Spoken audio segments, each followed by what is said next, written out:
your assessment of the size of the threat to Europe? I think it's significant. Numbers vary, but probably 10,000 EU passport-holding jihadis moving through the Schengen zone and overlaid on a patchwork of security response systems that simply vary from nation to nation. Different cultures, different languages, different laws. It's a very challenging proposition for our European colleagues. And obviously, it's one in which European governments, European security services have to move quickly. What exactly went wrong in Belgium and in France, and what needs to improve and fast? Let's look at the United States after 9/11. We put together a commission to look very broadly at what had happened to the United States. When you look on a population-adjusted basis, these events in Paris and Brussels are extremely significant, particularly in Brussels. It approaches a 9/11 level event.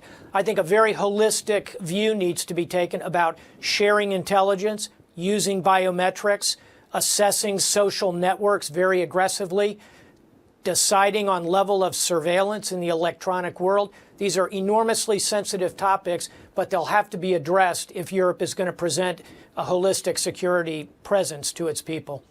You're talking just there about the fact that Europe has quite a lot of quite small countries, many of whom don't speak the same language. It's a big challenge. It's an enormous challenge. I say to my friends in the United States, imagine the 50 states of the United States, with each of them with a different language, a different culture, 1,000 years or more of history, different governance, different jurists. So it is very challenging, and this, I hope, is something the European Union can very well take on, is working to build these norms, information share, and use modern technology to address these challenges. Should there be an EU-wide intelligence service? When I look at the work of the EU-wide Defense and Security Service, with whom I worked extensively when I was the Supreme Allied Commander at NATO, I found it to be a good organization. Looking at it from a distance across the Atlantic, and of course these are decisions for Europeans, not Americans, but I would say it is an idea whose time certainly has come to be explored in a serious way. James Stavridis, thank you very much for talking to us.